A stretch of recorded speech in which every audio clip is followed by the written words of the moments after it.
नमस्कार, स्वागत है आपका अजय उद्योग जी के प्लेटफॉर्म पर। मैं हूं नीलू व्यास। जैसे जैसे चुनाव आगे बढ़ता जा रहा है, प्रधानमंत्री नरेंद्र मोदी का मुस्लिम प्रेम प्रेम यानी कि मैं कोट्स में डाल रही हूं कि इतना ज्यादा वो मुसलमानों के बारे में बात कर रहे हैं कि लोग हैरान होने लगे हैं कि क्या किसी प्रधानमंत्री ने भारत के इतिहास में कभी मुसलमानों का नाम इतनी बार क्या लिया होगा, और वो भी एक नफरत के साथ। आपको याद होगा बांसवाड़ा की स्पीच जो राजस्थान में उन्होंने दी थी, और शुरुआत वहीं से हुई थी, जो एक जहरीली शुरुआत हम जिसे कहते हैं चुनाव की, जिसमें कि उन्होंने मुसलमानों को घुसपैठिया कहा। उन्होंने ये कहा कि मुसलमान वो कौम है जो बहुत ज्यादा बच्चे पैदा करती है। इस बयान को लेकर अभिषेक मनु सिंघवी इलेक्शन कमीशन तक गए थे, चुनाव आयोग को उन्होंने अप्रोच किया, और चुनाव आयोग ने क्या किया? चुनाव आयोग ने जेपी नड्डा को नोटिस भिजवा दी। आज उसको दूर रख देते हैं। लेकिन जिस तरीके से जैसे जैसे चुनाव आगे बढ़ रहा है और मुसलमानों का जो फोकस है, प्रधानमंत्री इतना ज्यादा मुसलमानों के बहाने उस पूरे वोट बैंक को, जो मुसलमानों का वोट बैंक है, उसको उन्होंने किस तरीके से अपने हिंदुत्व की पॉलिटिक्स के लिए, अपने हिंदुत्व की राजनीति के लिए मुसलमानों को एक मोहरा बना दिया है। और मजे की बात यह है कि वो उल्टा कांग्रेस को या इंडिया अलायंस को इस बात के लिए कहते हैं कि देखिए, उन लोगों ने उनको वोट बैंक की राजनीति की, उन लोगों ने वोट बैंक की राजनीति मुसलमानों को की। और अब जो एक बयान उनका सामने आया है, वो तो बहुत ही जहरीला और बहुत ही घिनौना जिसे कहते हैं वो है। उन्होंने खेल को भी नहीं बख्शा है। हर चीज में उन्होंने हिंदुत्व की राजनीति करने की कोशिश की है, और अब खेल के बारे में भी उन्होंने इस तरीके का बयान दिया है कि लोग हंस तो रहे हैं, लेकिन लोग ये भी सोच रहे हैं कि क्या किसी देश का प्रधानमंत्री इस तरीके की भाषा का इस्तेमाल कर सकता है। उन्होंने क्या कहा है? उन्होंने, उनकी एक जो क्लिप काफी चल रही है, उन्होंने कहा है कि कांग्रेस का इरादा खेल में भी अल्पसंख्यकों को प्राथमिकता देना है। क्रिकेट टीम में कौन रहेगा, कौन नहीं रहेगा, धर्म के आधार पर ये कांग्रेस तय करेगी अगर कांग्रेस की सरकार आ गई। और साथ में वो ये भी कहते हैं कि देखिए, कांग्रेस ने तो ऑलरेडी बंटवारा कर दिया था, देश के 3 हिस्से कर दिए थे। लेकिन सवाल ये उठता है कि खेल को क्यों इस राजनीति का हिस्सा बनाना? खेल वो चीज है जो पूरे देश को जोड़ता है, और क्योंकि प्रधानमंत्री नरेंद्र मोदी ने क्रिकेट की बात की थी, तो क्रिकेट तो पूरे देश को इस समय जोड़ता है। क्या क्रिकेट टीम में इरफान पठान नहीं है, या क्रिकेट टीम में मोहम्मद अजहरुद्दीन नहीं थे पहले के जमाने में? उस समय तो कांग्रेस की सरकार थी, हरभजन सिंह थे। तो हर धर्म के लोग आपको क्रिकेट टीम में मिलते हैं। लेकिन प्रधानमंत्री नरेंद्र मोदी क्या कहते हैं कि अगर कांग्रेस की सरकार आ गई तो क्रिकेट टीम में धर्म के आधार पर टीम चुनी जाएगी। वो क्या कहने की कोशिश कर रहे हैं? क्या प्रधानमंत्री नरेंद्र मोदी मुसलमानों को यह बताने की कोशिश कर रहे हैं कि अब क्रिकेट की टीम में उनका कोई स्थान नहीं है? या फिर वो कांग्रेस की छवि को खराब करने की कोशिश कर रहे हैं, ये कहते हुए कि कांग्रेस की पहले की सरकारों ने भी केवल क्रिकेट टीम का चयन धर्म के आधार पर किया था? तो ऐसा तो नहीं है। जो मैंने आपको एग्जांपल्स बताए, मोहम्मद अजहरुद्दीन के, कीर्ति आजाद, हरभजन सिंह, यूसुफ पठान, हर कौम के, हर धर्म के लोग आपको क्रिकेट में मिलते हैं। और क्रिकेट की याददाश्त, आप जब भी क्रिकेट की बात करें, आप क्रिकेट की जब भी बात करते हैं तो उसको हिंदू, मुसलमान या सिख के खांचे से नहीं देखते। क्रिकेट क्रिकेट है, और एक ऐसा खेल जो पूरे देश को जोड़ता है। उस समय हिंदू और मुसलमान की बात नहीं होती, लेकिन आज हमारे प्रधानमंत्री नरेंद्र मोदी सत्ता पाने की लालच में वो खेल को भी नहीं बख्श रहे हैं, और खेल को भी एक सांप्रदायिकता का मोहरा उन्होंने बना डाला है। सुनिए क्या कहा उन्होंने, प्रधानमंत्री ने। कांग्रेस का इरादा खेलों में भी अल्पसंख्यकों को प्राथमिकता का है। यानी क्रिकेट टीम में कौन रहेगा, कौन नहीं रहेगा, ये कांग्रेस अब धर्म के आधार पर तय करेगी। अब अगर आप ध्यान से देखें तो ये बयान क्रिकेट को या किसी भी खेल का कितना अपमान करता है। आज क्रिकेटर्स या खेल जगत के जो लोग प्रधानमंत्री का ये बयान सुनेंगे तो उनके मन में एक बार ये बात जरूर आएगी कि क्या अगर मोदी सरकार तीसरी बार सत्ता में आ गई तो क्या मुसलमानों को जगह नहीं मिलेगी, क्या अल्पसंख्यकों को जगह नहीं मिलेगी? एक दूसरा नजरिया इस चीज को देखने का है कि क्या प्रधानमंत्री नरेंद्र मोदी खेल में जहर घोलकर उन सारी प्रगतिशील ताकतों को एक संदेश दे रहे हैं जो कि हिंदू, मुसलमान, बुद्ध, ईसाई धर्म में कोई भेदभाव नहीं करते हैं। ये वो आवाजें हैं जिनको हम सेक्युलर वॉइस कहते हैं। क्या उन सेक्युलर वॉइसेस को प्रधानमंत्री नरेंद्र मोदी चेतावनी दे रहे हैं एक तरीके से? लेकिन अगर कांग्रेस के आप मैनिफेस्टो की बात करिए तो मैंने कांग्रेस का मैनिफेस्टो खोला और उसमें उन्होंने बहुत सारे संदेश माइनॉरिटीज के लिए दिए हैं कि भाई माइनॉरिटीज को फ्रीडम होगा, किस तरीके से वो खाएं, कपड़ा पहने, रहें, उसका चॉइस होगा। पर्सनल लॉज के रिफॉर्म की बात उन्होंने कही है। और जहां तक चॉइसेस की बात की है, मैं आपको उस लाइन को पढ़ देती हूं कांग्रेस के मैनिफेस्टो में जो लिखी हुई है कि Congress manifesto, the minorities will receive there fair share of opportunities in education, health care, public employment, public works, contracts, sports and cultural activities। यानी कि माइनॉरिटीज को जो उनका न्यायपूर्वक तरीके से जो उनकी जगह उनको मिलनी चाहिए, वो जगह कांग्रेस के मैनिफेस्टो में कही गई है कि वो माइनॉरिटीज या अल्पसंख्यकों को हम देंगे। कहीं भी उस मैनिफेस्टो में ये बात नहीं लिखी गई है कि क्रिकेट टीम में अगर किसी को चुना जाएगा तो वो धर्म के आधार पर चुना जाएगा। माइनॉरिटीज शब्द का इस्तेमाल किया गया है।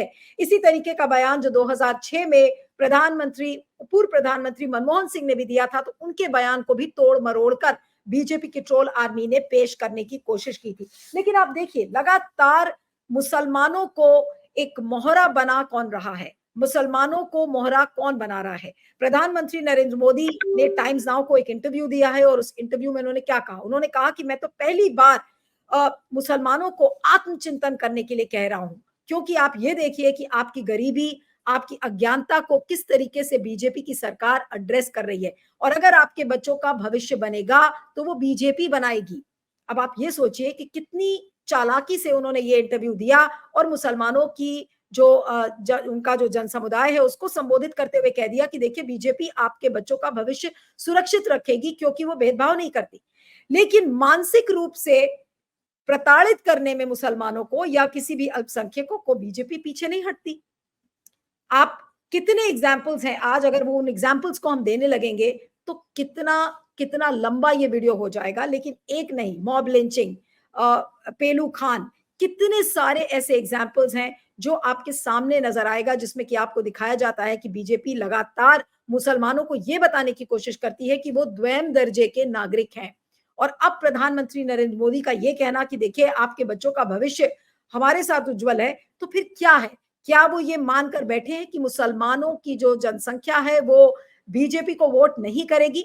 आप ये सोचिए कि बीजेपी मानकर बैठ गई है कि मुसलमान अब एकजुट हो गए हैं और अब वो बीजेपी के खिलाफ बीजेपी को वोट नहीं देंगे। और इसी वजह से उन्होंने इस इंटरव्यू में मुसलमानों को चिंतन करने के लिए कहा है। लेकिन इसके पहले की आप भाषण देखिए, जो बांसवाड़ा में अब मुसलमान घुसपैठिए हैं, मुसलमान ऐसी कौम है जो बहुत ज्यादा बच्चे पैदा करती है, इससे घिनौना भाषण, वो भी एक किसी प्रधानमंत्री का कहना, क्या आपने किसी प्रधानमंत्री को ऐसे बोलते हुए सुना है।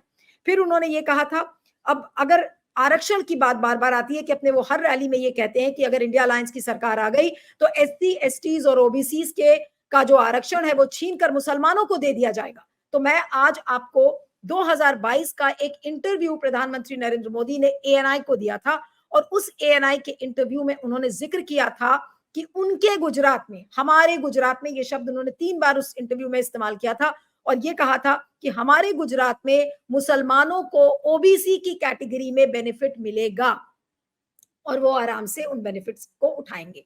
तो कांग्रेस भी तो यही बात कह रही है, लेकिन अपनी रैलीज में वो तोड़ मरोड़ कर मुसलमानों के खिलाफ किस तरीके से एक घृणा, किस तरीके से एक विभाजन की जो एक मानसिकता है उसको बढ़ावा दे रहे हैं, आप ये सोचिए।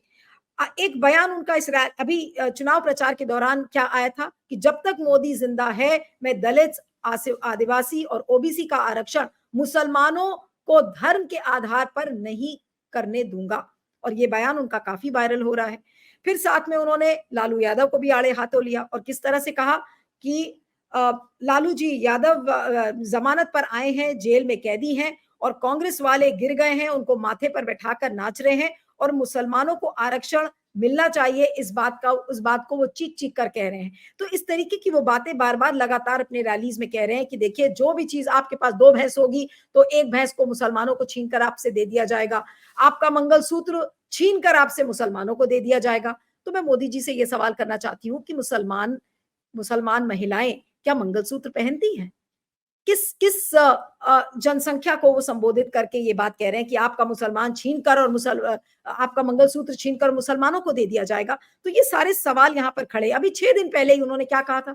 6 दिन पहले एक भाषण में उन्होंने कहा कि कांग्रेस के शहजादे को मैं चेतावनी देता हूं, मैं कांग्रेस को चेतावनी देता हूं और कांग्रेस के गाजा बाजा बजाने वाली पूरी जमात को मैं चेतावनी देता हूं कि वो घोषणा करे कि कभी धर्म के आधार पर वो संविधान का दुरुपयोग नहीं करेंगे, धर्म के आधार पर वो किसी को आरक्षण नहीं देंगे।